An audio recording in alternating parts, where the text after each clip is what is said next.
Olá, bem-vindos ao nosso canal Educação, Ciência e Cultura, para conversarmos sobre um tema também bastante importante na área da ciência, da física em particular. Vocês estão vendo aqui na tela um gato. Não vou falar sobre gato. Vou falar, na verdade, sobre a famosa equação de onda de Schrödinger. Quem foi Erwin Schrödinger? Bem, vocês veem uma foto aí desse cientista. Ele foi, na verdade, um dos mais importantes cientistas do final do século XIX e meados do século XX, e foi um dos grandes colaboradores no desenvolvimento da física quântica. Schrödinger nasceu em 1887, final do século XIX, em Viena, na Áustria. Filho de família bastante próspera, ele teve uma educação de alta qualidade, com vários professores. Estudou música, estudou artes, estudou filosofia, estudou ciência, obviamente. E isso, claro, teve uma grande influência na sua formação, e talvez tenha contribuído para o desenvolvimento da grande criatividade desse cientista. Segundo os seus biógrafos, muito provavelmente seu gosto pela ciência veio do seu avô materno, que foi um pesquisador na área de química e matemática. Em 1921, observe que com 34 anos, ele foi nomeado professor na Universidade de Zurique. Depois, em 27, Schrödinger sucedeu a Max Planck como professor de física em Berlim, mas ele acabou deixando esse cargo em 1933, quando os nacionalsocialistas assumiram o poder na Alemanha. No mesmo ano, ele ganha o Nobel de Física. Tem um dado interessante sobre a formulação da sua equação nesse período, um pouquinho antes de 33. Vários de seus biógrafos dizem que, apesar de Schrödinger ser casado, ele tinha muitas aventuras extraconjugais. E parece que sempre estava assim num estado, vamos dizer, de êxtase, o biógrafo diz, erótico-matemático, que lhe permitia resolver numa canetada uma série de dificuldades que apareciam nos seus estudos em física. Dizem, inclusive, que quando ele resolveu, basicamente, propôs a sua equação, ele estava com uma das suas amantes numa estância, não me lembro se nas proximidades de Berlim ou de Zurique.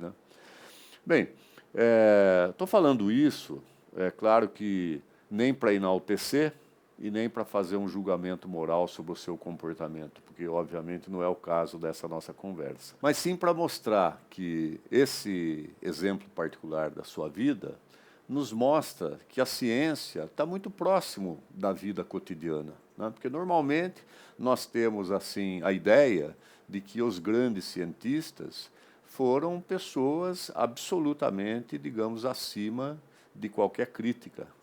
Mas não, são pessoas comuns, como nós, de carne e osso, claro que com as suas habilidades específicas dentro da sua área. Então, apenas por isso eu fiz esse comentário. Bem, depois que Schrödinger deixa a Alemanha, ele passa alguns anos de exílio em Oxford e depois ele vai para a Irlanda, na Universidade de Dublin, que inclusive é essa que aparece atrás do cenário, é uma fachada da universidade. Em 1944, nessa universidade, como professor visitante, ele escreveu o livro What's Life?, ou seja, o que é a vida, que viria a desempenhar um papel muito importante no desenvolvimento da biologia molecular, para vocês observarem, então, as áreas em que Schrödinger transitava. Em 1955, ele volta para Viena, na Áustria, e acaba falecendo em 1961. Na sua lápide, no cemitério, aparece a sua famosa equação. Bom, antes da gente falar propriamente na equação, é importante a gente entender um pouquinho o contexto desse período de trabalho dele. Note que, no início do século XX, lá em 1900, Max Planck já havia proposto uma explicação não clássica, é o início da física quântica, para explicar a radiação do corpo negro. Basicamente, nessa proposta dele, entra com a ideia da descontinuidade da energia, daí a ideia de quanta, de quantum, pacote. Um pouquinho mais tarde, 1905 e 1906, Albert Einstein utiliza essa ideia para explicar também o efeito fotoelétrico.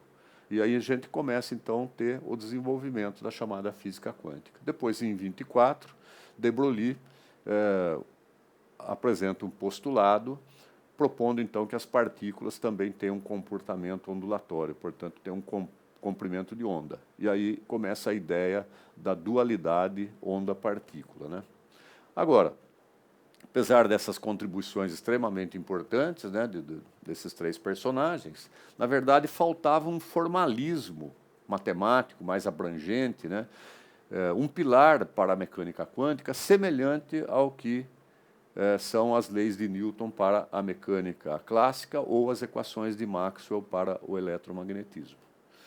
E as contribuições de Schrödinger foram decisivas para que, a partir dos anos 60, fossem desenvolvidos os principais integrantes do que viria a ser conhecido como um modelo padrão da física das partículas elementares. Essa foi uma grande contribuição. Bom, aí aparece a sua famosa equação. Obviamente, aqueles que estão assistindo, nem todos dominam essa matemática que aparece aí. O nosso objetivo, obviamente, não é resolver a equação, mas vamos tentar entendê-la assim minimamente, né? Você percebe que tem vários termos, tem aqui um I, um H cortado, aqui um símbolo que indica uma derivada de uma função, né? Psi. Bom, vamos já para outra tela entender um pouquinho essa equação. A gente chama matematicamente, a gente diz que ela é uma equação diferencial parcial, linear, homogênea e de segunda ordem, e elas são equações que possuem grande importância devido ao fato de que, com elas, é possível modelar diversos fenômenos físicos, né? Então, vamos voltar aqui para a equação.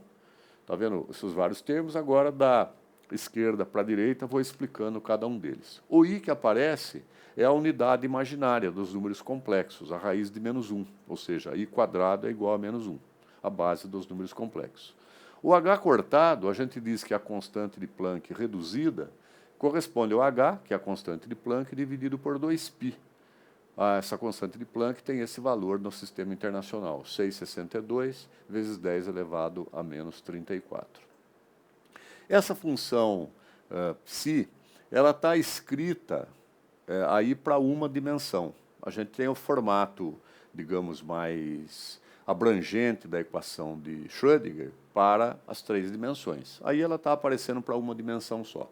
Então, essa letrinha grega psi está indicando que psi é uma função de duas variáveis, de x, que é uma coordenada de posição, numa dimensão, e t, a variável tempo, não é?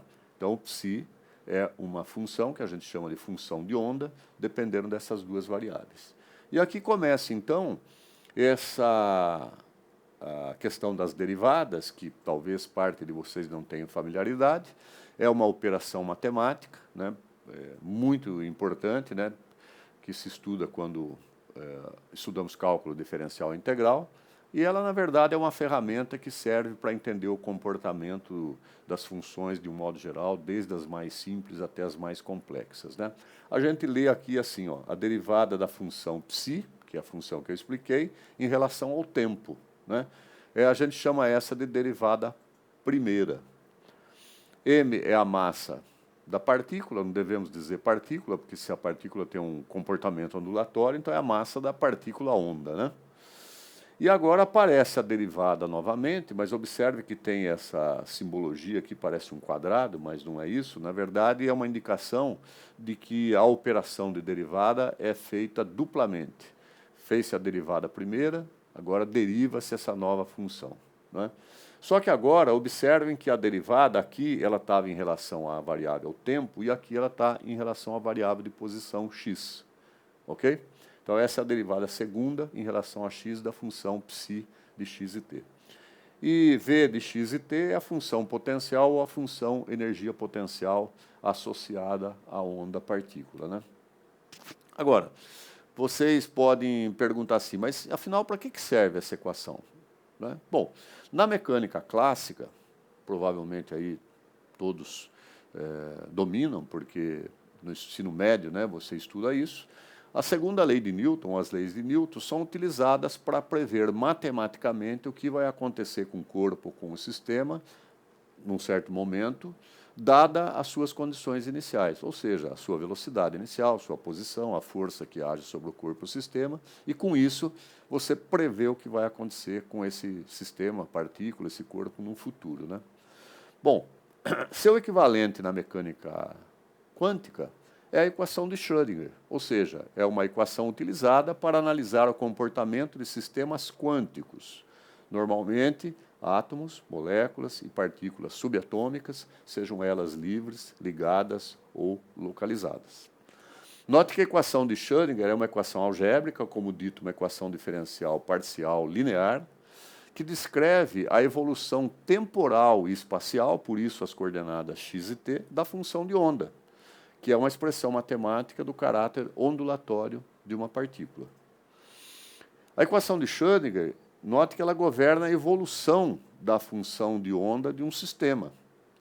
Agora, o processo de detecção do objeto, enfim, da partícula, quando a posição ou alguma grandeza associada a ela é medida, é algo distinto, cujo resultado geralmente não pode ser previsto com antecedência.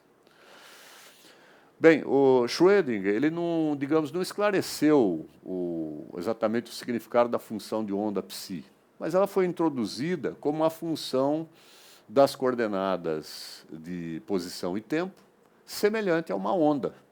E por isso ele sugeriu que psi poderia representar algum processo de vibração dentro do átomo. Tratava-se de uma onda de probabilidade, na verdade, isto é, só poderíamos conhecer a posição de uma partícula indicando uma certa probabilidade. Schrödinger concluiu que, tendo essa função psi, o cálculo de psi quadrado é, na verdade, uma grandeza estatística que representa o que chamamos de densidade de probabilidade. Esta função dá, então, a probabilidade de encontrarmos uma partícula numa determinada região do espaço.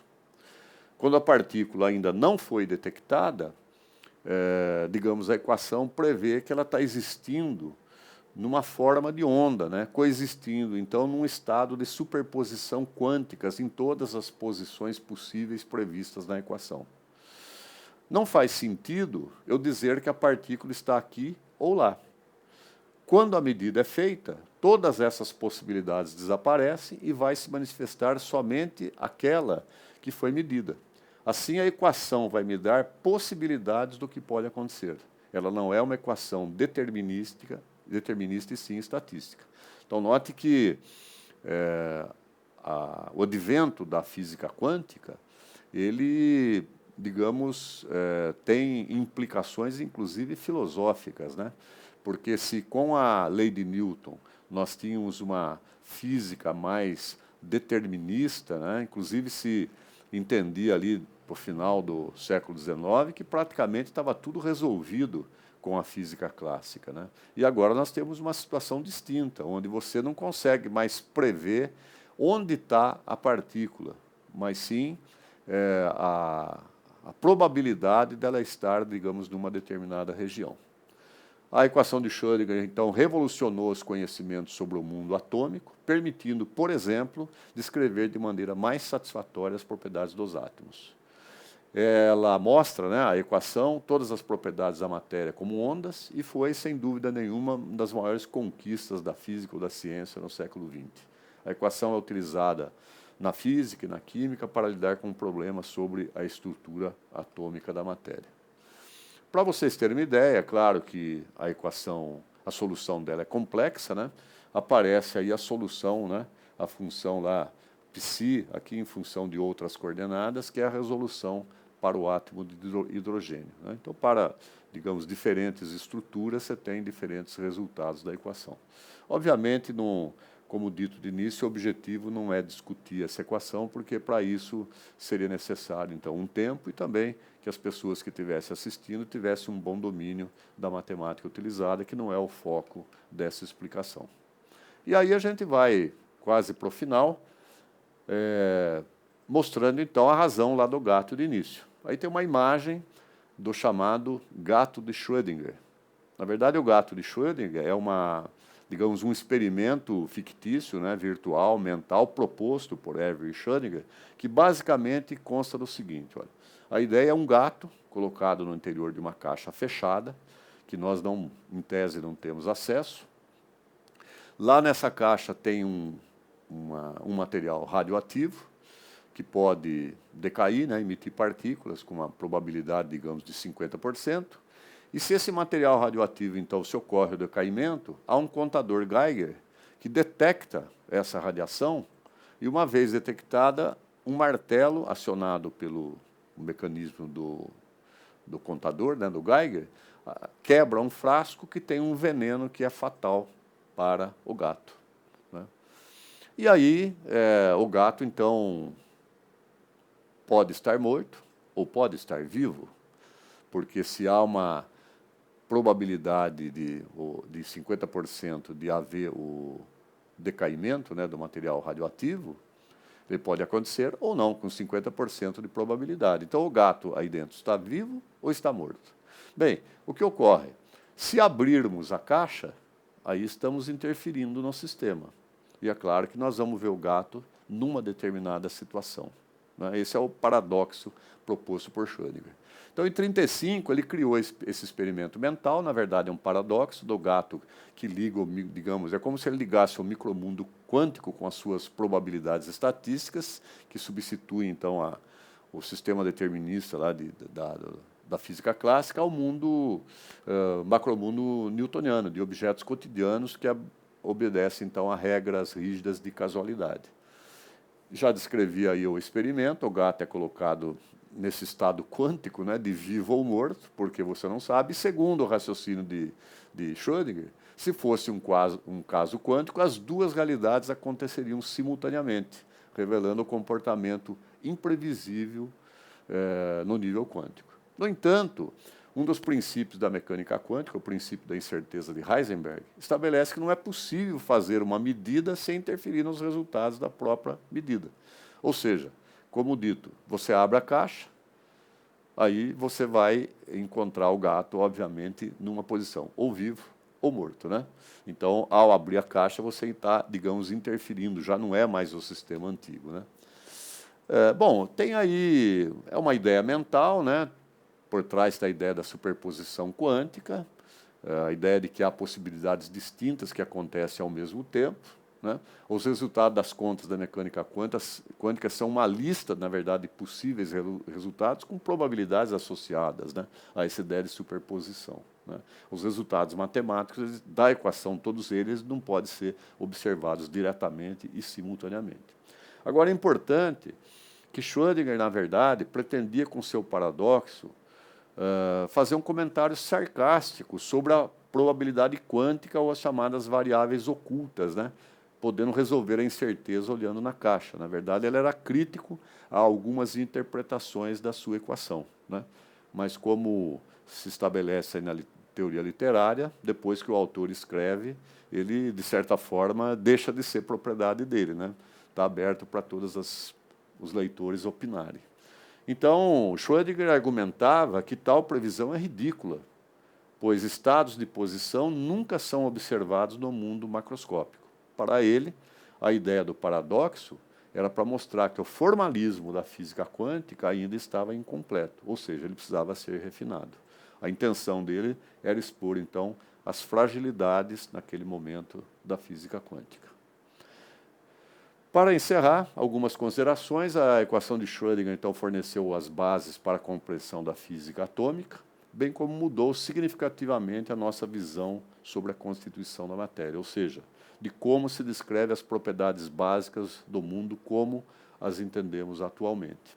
Até hoje, isso ainda é um desafio para o nosso pensamento, em termos não só da física e da matemática, mas em termos da filosofia natural. Há muitos cientistas, né, que trabalham com essas teorias. Muita coisa ainda precisa ser compreendida, né? Há muita coisa que a gente pode perguntar, mas por que é assim? Não é possível dar uma explicação, mas ocorre dessa maneira. Então, há muito o que se fazer ainda. Essas são as referências utilizadas nesse trabalho, são 2 artigos que vocês podem, se quiser, aprofundar um pouquinho. Aí, claro, o primeiro é um pouco mais de história, talvez todos possam ler, porque é um pouco da história da ciência. O segundo já exige um conhecimento um pouquinho mais sofisticado da matemática. Espero que tenham gostado da nossa conversa de hoje e convido a participar das novas atividades do nosso canal Educação, Ciência e Cultura. Até mais.